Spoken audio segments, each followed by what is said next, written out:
Hey, this is Randy and this is Christina Finnerty. We're a partners in crime here at the Doctor's Country Clinic, and this is our podcast of Treat 'em, Don't Just Treat 'em, right? And our goal today is to talk about the benefits of hormones and hormone optimization in the context of your total health. So, Christina, when I say optimize your hormones so that you can make your health better, what comes to mind? So I was thinking about this today, and what I usually talk to patients about is, have you looked into your hormones? And a lot of people will say yes, and I was told they were normal, or no, I haven't even thought about that. But what I try and help people understand is we were put into the world being able to create hormones, and then our body slowly stops making them at a pretty early age. But it has been proven that if you can optimize those hormones and keep them closer to where we had them when we were younger, it's anti-aging. And so there's a lot of research going on, and I know you do tons of that. Yeah, there's a whole arena of healthcare called anti-aging medicine, and it's kind of this gentle suggestion that hormone optimization is the anti-aging medicine. Now, anti-aging medicine includes nutritional supplements and lifestyle interventions and exercise and, just aging gracefully is a part of anti-aging medicine. But I want to talk for just a little bit about hormones. And I want to start the discussion by talking about two hormones that are so valuable, and they're not even a prescription. These are supplements. You could call the Doctor's Country Clinic and get these supplements, and they make an enormous difference, okay?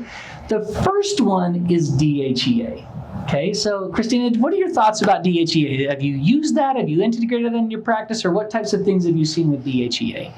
Here's the first thought that comes to mind. A lot of the people that we talk to have been put on medications for elevated cholesterol, right? Right. So where do these hormones even come from? People don't necessarily understand that if they're on a medicine for cholesterol, that our hormones come from cholesterol. So when we start this conversation, we do this, right? We have in our body cholesterol. Cholesterol then converts into pregnenolone. Pregnenolone then converts into DHEA. DHEA then converts into testosterone, estrogen, and progesterone. So when we're talking about DHEA, our body naturally makes it, but it also naturally stops making it, slowing down. So it's one of the very first things that you can do if you want to boost all your hormones. So that's what comes to mind. This is why I work with Christina, right? Because she's super smart. I wouldn't have started there, and that's the best place to start, because half of our clientele is taking cholesterol-lowering medicine. They've been told their whole life to cut fat out of their diet, eat much less fat, right? And so there's kind of a movement towards eating plans that are much lower in fat, but have other complexities towards that. And my goal isn't to get into what type of eating plan. I'm just speaking generally that when the goal is to lower cholesterol as low as you can get it, you're going to have to pay that piper somewhere. And one place you pay it is in hormones that get worse and worse and worse. Brain health. Brain health. Where are those hormones made? In the brain. In our brain. Okay, now I'll give you another good example of this. There was a big study called the Massachusetts Mel Aging Trial, or Aging Study, and it looked at rates of cardiovascular disease in men and correlated their DHEA levels. And their measurement were, the way they measured in their study was, did you require hospitalization for heart disease, or did you have a heart attack? So those two things. And whenever one of those things happened, they measured DHEA levels, and then they correlated it back to heart disease. Awesome. Well, it was a linear relationship. So what that means is the lowest levels of DHEA in these men predicted the greatest numbers of hospitalizations and the greatest amounts of heart attack. And as their levels went up to the 25th or the 50th percentile, the number of heart disease went down. And as that number went higher and higher and higher, the rates of heart disease went lower and lower and lower. And so all of my patients are recommended to be on a DHEA supplement, especially in the context of heart disease, right? Why is that? Why, from a physiological standpoint, what's that correlation with DHEA and then testosterone, inflammation, heart disease? Great question. I think there's a lot of reasons, but one of the primary reasons is DHEA positively affects the lining of a blood vessel called the endothelial lining. Okay. And the endothelial lining becomes very sensitive to things like nitric oxide, which dilates a blood vessel, makes it bigger. It also becomes very sensitive to inflammatory markers that are floating around the bloodstream, and DHEA has a very positive effect on those. So there's an argument that you get more vasodilation, you get better blood flow, your arteries are open more, you get less plaque buildup. That's kind of an oversimplification, but I think that's the right answer. Yeah. So in regards to pregnenolone or DHEA, where do you have patients do both? Always. Okay. Pregnenolone it's called the mother of all hormones. We really should say cholesterol is the mother of all hormones, right? But cholesterol is the building block. It's the Lego that you make hormones from. So that next drop, as you mentioned, is pregnenolone. Okay. And pregnenolone can get converted into several hormones, DHEA being one of them.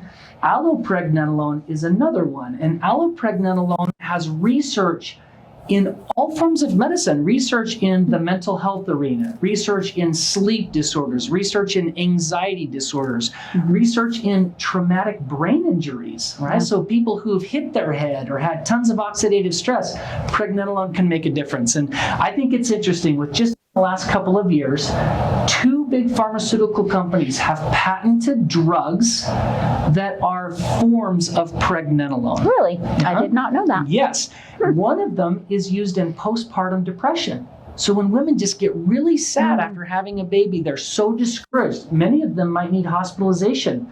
There is a new drug on the market called Xarelto. I think that's what the name is, Xuresso, and there's another one called brexanolone. Wow. They're IV medications. We inject IV medicine into these women. They feel so much better. It's just pregnenolone. You can get it over the counter right here at the country clinic, right? How do you decide dosing? How does somebody know if they're should somebody do this on their own? Should they know what their levels are first? How hard is that to get done? Always. They should always know their levels. We are huge fans of being thoughtful and scientific and not just willy-nilly throwing all these supplements out there. You can get a pregnenolone level drawn from the lab, and a therapeutic level is usually a little over about 200. And in men and women, it's a little bit different, but my threshold to shoot for is about 200, 225. That's where you want it to be. Yes. That's the optimal. Yes. When people look at labs, how do you describe the difference between what the piece of paper says, those ranges, and optimal? Yeah, great point.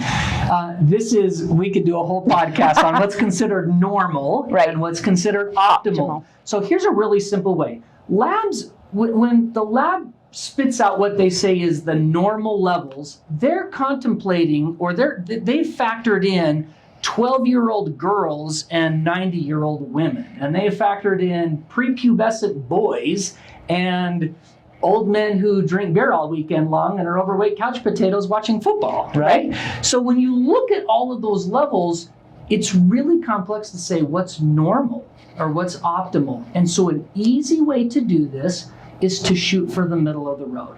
So let's make the number simple. Let's say that we're checking a level and the normal level printed on your lab is 10 to 100. If you add those together, it's 110. You divide it by 2, 55 is the middle of the road. That would be a good benchmark. Now, that's a really easy way that I will contemplate that, but it's different for every person. So you might still be different than if I'm taking care of someone that has cognitive disorders or Parkinson's, and I know those levels have been low for a long time. I want to boost those up. I kind of think of it too when I'm talking to somebody about hormone levels, which is when we're talking about hormones, we're kind of talking about what were they when we were at that height of where they should have been. What is that optimal range for when you were, say, 30? And so I tell people it's not necessarily what's normal for your age, but what's optimal for when those levels were optimal. And so that's kind of how I look at it too with people is. I think you also have to think, if it's a woman in her 30s, do you want an optimal level of estrogen at the beginning of the menstrual period or when they have PMS? Right? Yeah. And that's a rude way of saying that, but I think that you do have to be thoughtful about what range you're shooting for, and then optimize that to the person and so forth. Yeah, and helping people to understand that. I think what we love to do the most, especially as nurse practitioners, but being in this field of functional or integrated medicine, is helping people understand how to ask those questions to their providers. I've gone over blood work with people here that they've got done at other places and are already on a plan, and they have no idea why they're on that plan. And so as providers, we really like to educate you on, here's why we're doing this, here's what we're looking at, here's the numbers that we're looking at, and it doesn't necessarily mean that it's right or wrong from one place to the other, but you really doing that education yourself too as to what those numbers mean. And then so you know that when you're replacing those, well, what are my goals and why am I doing this? Yeah, I think that is the heart of what we do here at the clinic, is we empower people to take control of their healthcare. So much in society, we go to a healthcare provider and they say, this is what you need to do, and these are the thresholds, and it's kind of the healthcare perspective. And we miss something when we do that. That's very kind of, it's a little domineering, it's a little aggressive, maybe a little arrogant too, that in some way, I know what's best for you. Right. What would be better is that we talk through this, and when you leave the office, you have a plan that says, these are our goals and our thresholds. These are the markers that we're going to look at. And then you have a lot of responsibility and opportunity to adjust those along with our consultation to find the optimal range for you. And based upon those questions that we've asked, of what are your goals? Are you looking to sleep better because you don't sleep? What is the most basic thing that you can do? Sleep. But just being in bed isn't the goal. Are you getting deep sleep? Because what happens in deep, what we call slow wave sleep, that is the only time where your body heals, repairs, regenerates, detoxes, and makes hormones. So one of the most basic things that we're going to ask you when you come in is, let's talk a little bit about sleep. And if you're not sleeping, okay, well, why not? And is it because you don't have any hormones? What's one of the most calming hormones that we ask people about with sleep? Yeah, melatonin probably. Progesterone. Progesterone, okay. Yes, I'm with and you. melatonin. Melatonin. But progesterone, like what happens when you stop making progesterone? Oh my you don't gosh, have your yeah. calming hormone anymore. You don't have your hormone, and men make this too. You don't have your hormone Just that helps 2 to weeks calm ago, you down. I had a fellow who's in his 80s who had terrible sleep disorder. We've tried every medicine, and I finally threw out the stops and said, look, you've got to do a trial of progesterone.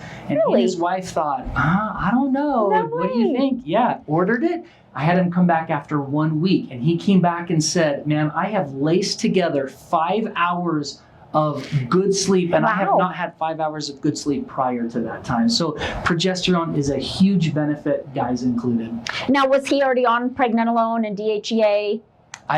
We had talked about it, Okay. but I think that he had minimized it. He had thought, I don't know, all these supplements, do I need to do this? Yeah. And so he had People minimized get it. overwhelmed. And I showed him his threshold. So I can remember specifically, his pregnenolone level was 34. He should be in excess of 200. So he's 5 times lower than that threshold.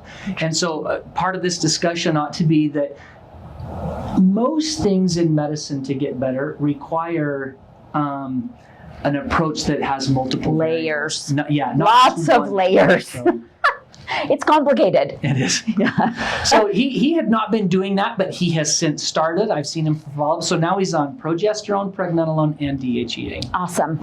What would be another thing that people can do to optimize their hormones? How much does food play into that? How much does stress management, or even just simple things like breathing, which then can reduce cortisol? I just listened to a study. Randy and I can go on for hours. You guys know this. But I just listened to a study that talked about when you have one stressful event and you spike your cortisol levels, it takes your immune system 8 hours to respond to that. Think about people that are running around stressed, like everybody, right? Not sleeping well, stressed out, not breathing. So some of those basic things, and taken to an even higher level here at the Country Health Clinic, would be just breathing, oxygen, coming in for certain things like that, where you can actually get more in-depth oxygen levels here. But all of that plays a huge role. Like you said, we could talk forever. We probably need to wrap up this podcast, but part of what I think is, you hit the nail on the head, is that there are things that you can do in your own home. And Christina just listed those, that sometimes if people come here and they rely exclusively on us to help make them better, we're going to miss something. Because they can optimize their sleep. Exercise is a huge part. Do you know that you get your biggest release of growth hormone and testosterone that comes from exercise? Right? That's pulsatile. Now, does that have to be like going to the gym and lifting weights and being on the treadmill for an hour? No. In fact, most of my clients are older and weaker and frail and have terrible arthritis. So it would be really cavalier for me to say, hey, 80-year-old, you need to go get on the treadmill for an hour. That just doesn't work with my clients. So we always look at where you're at now and what can we do a little bit more and get a little bit better. So that has to be personalized. As you know, with sleep, people don't want to come in and instantly get a CPAP machine, but that doesn't mean they need one right off the bat. There's a lot of things that could be done to optimize sleep. Temperature regulation, exercise, stress reduction, deep breathing exercises. Here at the Country Clinic, we've got sauna and LiveO2 and hyperbaric oxygen. We've got audiovisual entrainment. There's so many interventions that can be used to optimize a person's health and subsequently optimize their hormones. That's why we love coming here, and we love supporting this clinic, is there are so many things. That's what people are looking for. What can I do myself? What are the most basic things that I can do to be as healthy as I can be? And they do all of the basics here. And that's why we love it and support it, is because there are so many things you can do for yourself. Right now, 2021, in this state of where we are right now, everybody is in an uproar about all the things that we're not allowed to do. And we want to help people to understand, and the Country Health Clinic wants to be available to help people understand. Master the basics first. Like, do the most basic things you can, and then you can build upon that from there. But there is an entire program here at the Country Health Clinic to help avoid illness, and or if you do have illness, to get it back under control, because you do have the control to do that. It's all you, and this whole team here is here to help you navigate through what that means. Couldn't have said it better. Come join us at the Country Health Clinic. You can come and do a weekly visit, which means you receive therapeutic interventions all week long. It's like dying and going to heaven for a short period of time and then coming back. Or you can just come for a day. Whichever works good for you, we'll accommodate and we'll help you live your best life. Thanks for joining us. Thank you.